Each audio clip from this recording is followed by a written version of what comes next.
างเพิ่นเริ่มยุกขึ้นอีกแล้วเนาะยุกเสาขึ้นอีกแล้ว2 เสาได้พอกได้หม่องแม่นแล้วบาดนี้พี่น้องเอ้ยเนาะ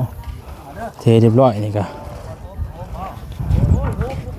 ถือว่ายังอยู่ทางบ้านกันเนาะยังพอได้เฮ็ดห้องน้ำห้องหยังได้อยู่พี่น้องเอ้ย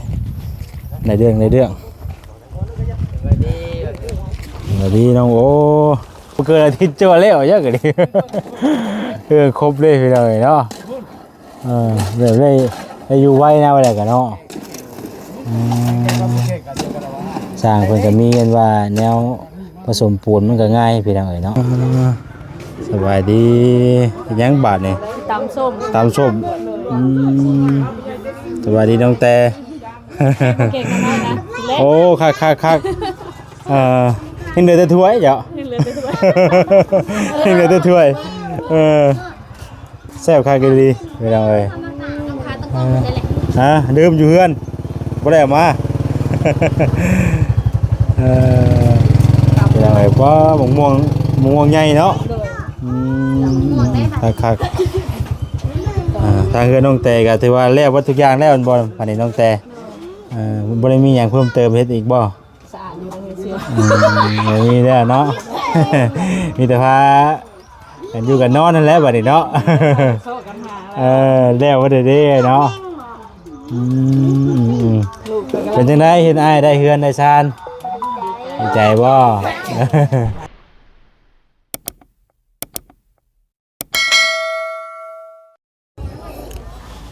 เอาพี่น้องตอนนี้ทางสร้างเพิ่นก็กำลังเริ่มยกเสาเนาะตั้งเสาอีกแล้วพี่น้องเพิ่นได้เครื่องไม้เทไม้เป็นที่เรียบร้อยบาดนี้เพิ่นก็ยับเข้าไปทางในอีกอยู่ระหว่างเลยกลางนะบาดนี้เนาะแต่ว่าเสาอยู่ทางหน้าบ้านนี่จะอยู่กลางอยู่พี่น้องแต่ว่ามันจะโหนไปทางนั้นบาดนี้เนาะแปลงไม้เมื่อเช้านี้พี่น้องเพราะว่าเพิ่นว่ามันบ่มีหน้าบ้านว่าซั่นนะเนาะก็ได้ยับย้ายไม้แต่งไม้พี่น้องเนาะจุดไม้ตอนนี้ก็เริ่มยกเสาแล้วก็เพิ่นสิเทเนาะหลังจากที่ว่าเพิ่นยกเสาย่อเสาขึ้นแล้วก็เทปูนอมไว้ว่าซั่นซะเนาะโอ้เฮือนเพิ่นนี่ก็ถือว่างามพี่น้องเนาะเฮือนน้องโอเฮือนของทางน้องโอนี่ก็งามเนาะเพราะว่ารู้อะไรพี่น้องอยู่กันเป็นทุกเกี่ยวตัวนี้ก็ได้เห็นอยู่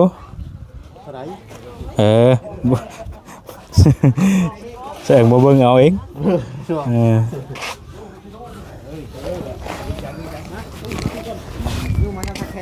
มาพี่ครับตามตีมาตั้งกิโล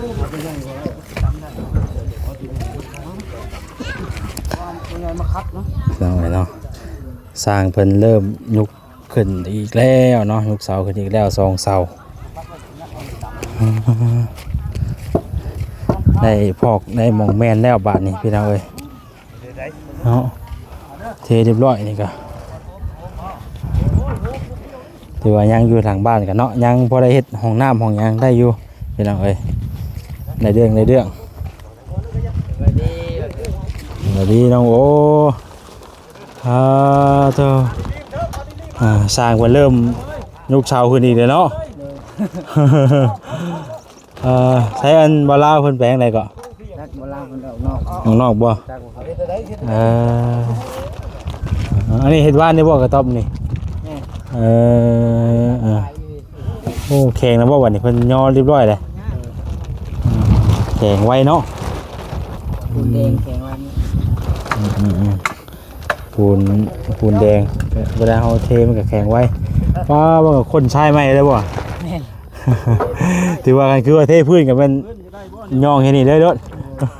บ่ต้องกันว่าคนมาเนาะอากาศร้อนไปหน่อยเนาะตอนนี้ก็ทั้งสร้างคนเริ่มมันย่อเสานำได้แล้วเมื่อนี้ก็เบิ่งคือสิคำว่าหลังจากที่ ได้ย่อได้อย่างแล้วก็เทอมไว้ก็คือสิเป็นมื้ออื่นบ่ได้บัดนี้เนาะเรื่องใหม่เรื่องต่อก็คือว่าอะไรพี่น้องจักสิสร้างมามื้อนี้บ่ใหม่ได้จ้ะเนาะเรื่องใหม่ได้จ้ะบ่จักนำบ่เล่าเด้อนับเสียงรางวัลได้ฮู้บ่สิบ่เล่าเพิ่นสร้างเครื่องติใช้เครื่องอย่างอีกเด้บัดนี้เนาะไม่เก่าแบบล้วนลีลอยเนาะใช่ว่าบ่เกินอาทิตย์จั่วแล้วเยอะกว่านี้ครบเลยพี่น้องเนาะแบบได้อยู่ไว้นะว่าได้กันเนาะสร้างเพิ่นก็มีกันว่าแนวผสมปูนมันก็ง่ายพี่น้องเนาะหรือว่ากว้างเติบเลยอันแนวผสมปูนนี่ก็บ่ใช่ครับ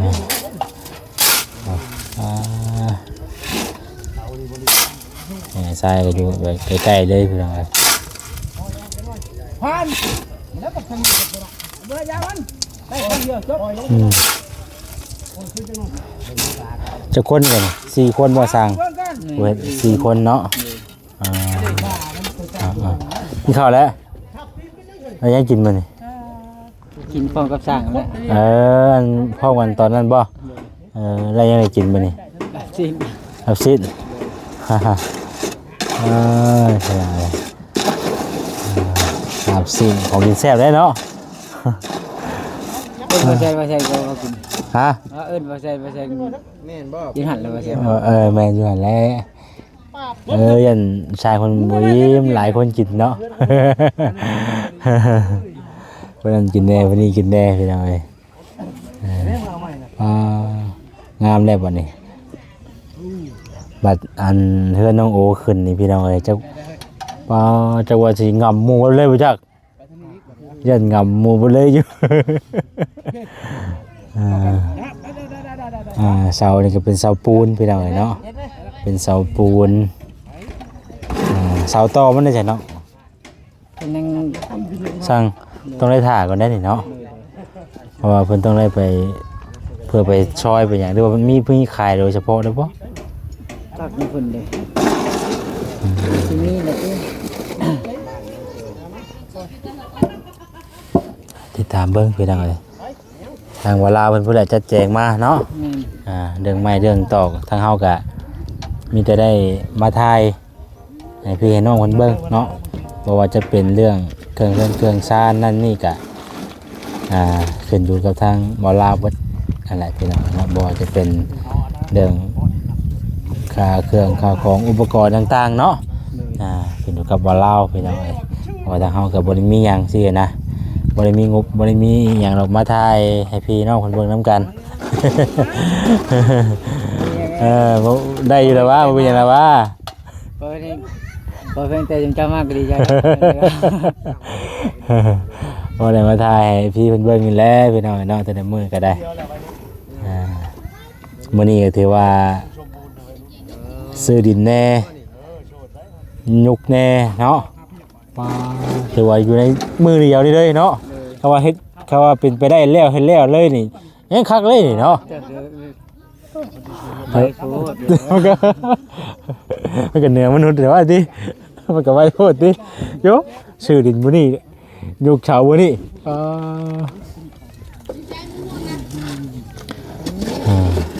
เหมือนน้องโอยังบ่ได้ฮู้หยังเลยนะว่าแล้วกันเนาะ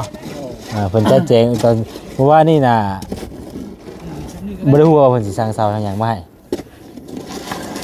ตอนเช้าน่ะบ่ฮู้แล้วปิดมาตั้งแต่ขาดเลย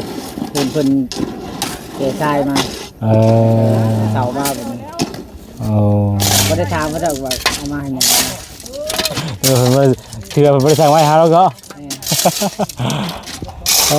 บ่ได้คิดได้ฝันน้องโอว่าสิได้เฮือนไว้ขนาดนี้คือได้เนาะคือได้ฝันก็ได้เฮือนไว้ขนาดนี้ว่าไว้เกินคาดคือน้องจะได้อยู่ไว้เนาะเฮ็ดไว้ก็ได้อยู่ไว้ดินมันซื้อได้แต่จักโมงเนาะ7:00 นเช้า9 นาฬิกาไว้ขนาดเนาะ แต่ว่าเรื่องเป็นชื่ออย่างของเจ้าบ่ชื่อเจ้าเบิดเลยบ่อ๋อ ชื่อน้อง มีพยานนำเลยเนาะ คือเรื่องกำลังใจ พยานนำไปหน่อยเนาะ ใครบ่ได้วางยังโฉดได้วาง ฮะสร้างบ่ ตาม เจ้ากับผู้ดีแบบย่อมาแล้วก็เทอันขึ้นรถเนาะเลยยุกแหละลีดไปน้ำเนาะยุกแล้วก็ดีดใส่ตามเพียงนี้เลยเด้อพี่น้องเอ้ยแล้วก็เทอมเลยบาดนี่คือสิบ่ได้แก้หยังแล้วว่าบาดนี่เนาะ คือเธอได้เจ็บ พอลาว่าเราเอาไม้ช้าเลย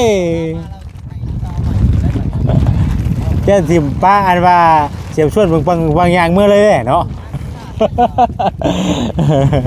โอ้เห็นป้าชวนป้าหันอย่างเมื่อเลยแหละ โอ้ยไปก็เด้อมาได้อะ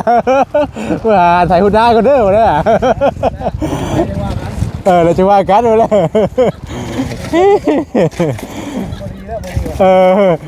กันมาสิบาทนั่นดีกันดิโบกมือว่าได้ดิไปเรือลังนี้บูแล้วนี่เนาะ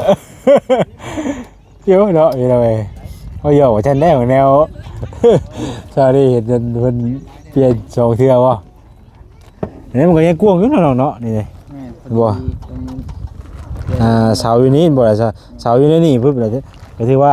เอาไว้ให้ห้องน้ำได้เดี๋ยวยังมีพื้นที่เขาก็ได้หน้าบ้านพร้อมในหน้าบ้านพร้อมเป็นอย่างไรถือว่าโอเคแล้วบัดนี้แต่ว่าเขาเปลี่ยนได้ทันเนาะอันนี้หันหน้าไปทางนี้เนาะพอดีงามเป็นอย่างไรเนาะสำนี่นะเพื่อเขาเทพื้นเทอย่างเดียวแล้วโอ้ยเทคานน้ำบ่อนี่สร้างเทคานน้ำอยู่บ่อนี่อ๋อตั้งเสาเทคานเทพื้นเลยอ๋อบริเทคานแบบว่าเทแบบว่าเขาตั้งเสาขึ้นเทพื้นใส่ไปเลยอมเลยอ๋อเพราะเขาบริกรเลยเนาะเทพื้นไปเลยคักแล้วจ้ะพี่น้อง ก็รายละเอียดได้ เตะเสาดิ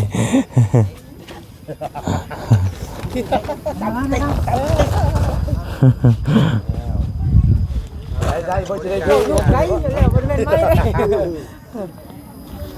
ปลาตัวมันยังไงช่างมันยังไงเคลื่อนมายังไง ไม่ตำปูนกันได้เลยนะ ไม่ตามปูนบ่เนี่ยนึกว่าไม่กวดนะโอ้ตามสิบ่โอ้ฮะนึกว่ากวดพุ่นนะแล้วเพิ่นเฮ็ดอันนี้ดีเนาะละเอียด แน่นแล้วพี่น้องเอ้ยให้ดอกมันอากาศร้อนมันแข็งไว้อยู่ฝนตกมาหนึ่งงานจบเลย พอดีเพิ่นบ่ให้อันว่าคนใช้เนาะแต่ว่าเฮาเฮือนใส่อย่างนี้กับแบบเวลาสิเทพื้นก็มันเอาอยู่นี่รถย่องนี่รถตอนนั้นสิพากันไปเอารถมาดับจบเลยแล้ว มันก็ได้อยู่เขาใหม่เด้อติแค่อันดีๆเอาแต่มองกันว่าอันคุมเสาอะไรก็พอแล้วเนาะ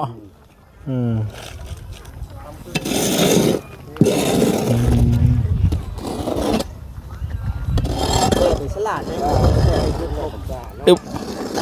มันได้รถเลย บ้านเดียวได้เลยเนาะ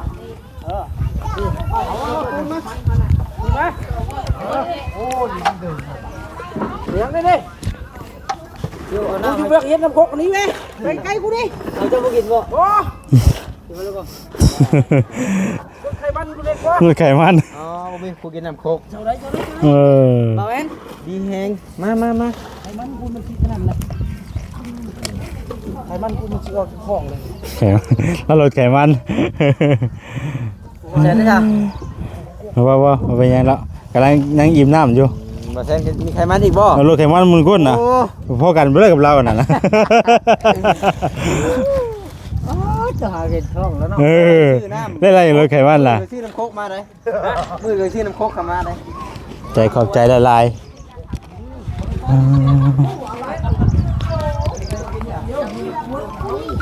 นี่ก็เป็นเพื่อนน้องแต่พี่น้องไอ้เนาะเพื่อนน้องแต่นี่ก็ถือว่าสำเร็จมาแล้วพี่น้องเอ้ยประตูเนาะมีแต่อยู่แต่นอนบัดนี่สำเร็จเรียบร้อยหมดแล้วไปกินแกงหน่อไม้แซ่บบ่สบายดียังบาดนี่ ตำส้ม ตามส้มสบายดีน้องแต่ เก่งกันมากนะเล็ก โอ้คักยังเหลือแต่ถ้วยเดี๋ยว เหลือแต่ถ้วย ยังเหลือแต่ถ้วยแซ่บคักกันดีไม่ต้องเลยดื่มอยู่เฮือนบ่ได้เอามาไม่ต้องเลยเพราะม่วงใหญ่เนาะคักทางเฮือนน้องแต่ก็ถือว่าแล้ววัตถุกอย่างแล้วบ่ปานนี้น้องแต่บ่ได้มีหยังเพิ่มเติมเฮ็ดอีกบ่ สะอาดอยู่ในเสื้อ มีแล้วเนาะ มีแต่พากันอยู่กันนอนนั่นแหละบัดนี้เนาะ เข้ากันหา แล้วว่าเด้เนาะเป็นจังได๋เห็นอ้ายได้เฮือนได้ชานดีใจบ่ ดีใจน้ำอ้ายแล้ว โอ้เนาะคักแล้วบัดนี้เพิ่นไว้ดีเนาะ น้องทางว่านี่เรา ตุนเชื่อว่าแซนมาเช้านี่ตุนเชื่อ เอ้าปอตัวเดี๋ยว ทำหังเลยเนาะ แบบไว้ดีไปหน่อยไว้ก็ดีคือกันเนาะกับเพราะพูดอยู่พูด ก็ดีเลยบอกว่า ได้ไว้ก็ได้อยู่ไว้เนาะ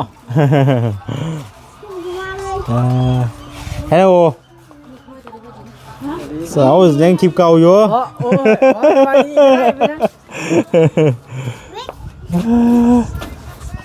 ฮ้อนบ่เข้าคมก่อนเนาะ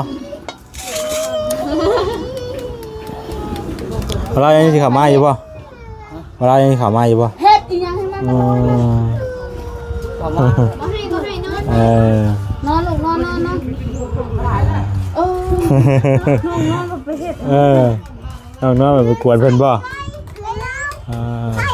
ก้อยม่วงคือมาทางนี้ก็ได้เนาะ ก้อยม่วง ก้อยเห็นบ่ตัวตำบ่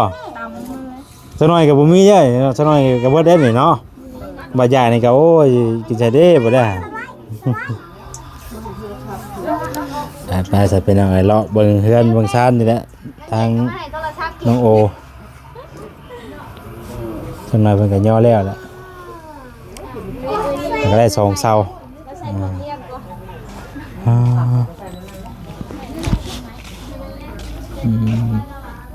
พี่น้องเอ้ยน้องปูน้องปลาเป็นการเรียบร้อยไปแล้วเนาะนี่ปล่อยปลาใส่บัตรนี่สำเร็จไปแล้วพี่น้องเอ้ย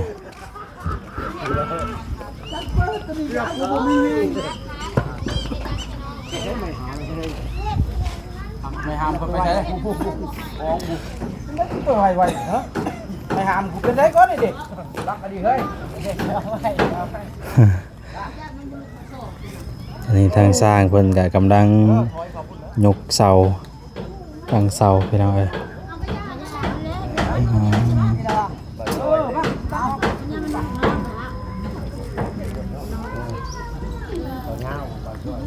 ตัดได้เอามันเงานี่มันยากนี่โอตัดกวดแบกมันเข้ายาก แล้วพี่น้องเอ้ยเฮือนไม่ตู้แก้วก็สำเร็จเบิดแล้วเนาะเบิ่ง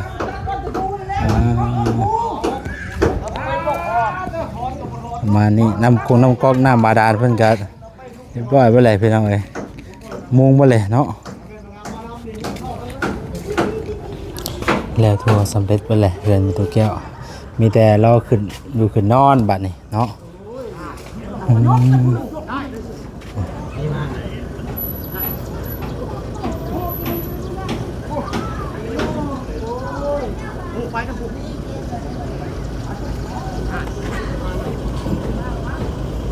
กำลังย่อเสาไปทางเลย เสาเพิ่นก็พอดีอันก็เนาะยังบ่จะลงกี่เติมหรือว่าลงนี่มาอีกมาเฮ้ยน่ะมาอีก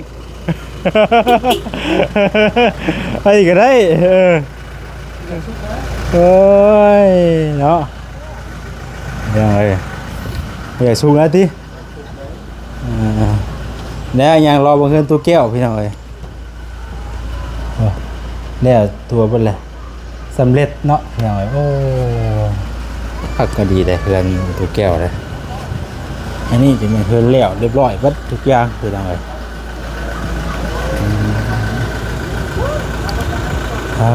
ตัว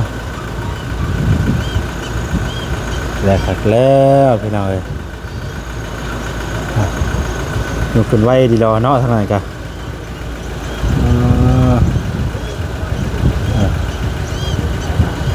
ก็ยกได้3 เสาพี่น้องเอ้ยยกได้3 เสาแล้วเนาะ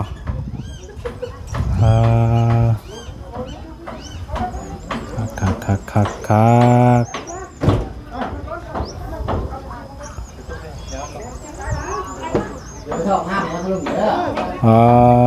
ตัวไอ้เด้มานำเนาะพี่น้องเอ้ยคือเห็นไถนาอยู่คือบ่ไถนาคือบ่อยู่ไถนาโอ้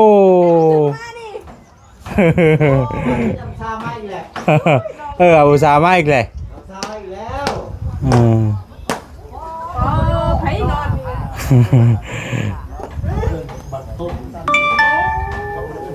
คักไปเลย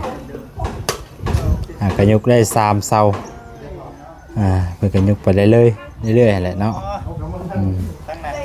ไปน้องขอจิตสบายดีเด้อสบายดีโดยฮะยังอะไรคือว่าลำรวยบัดนี่อยากรวยอยู่แล้ว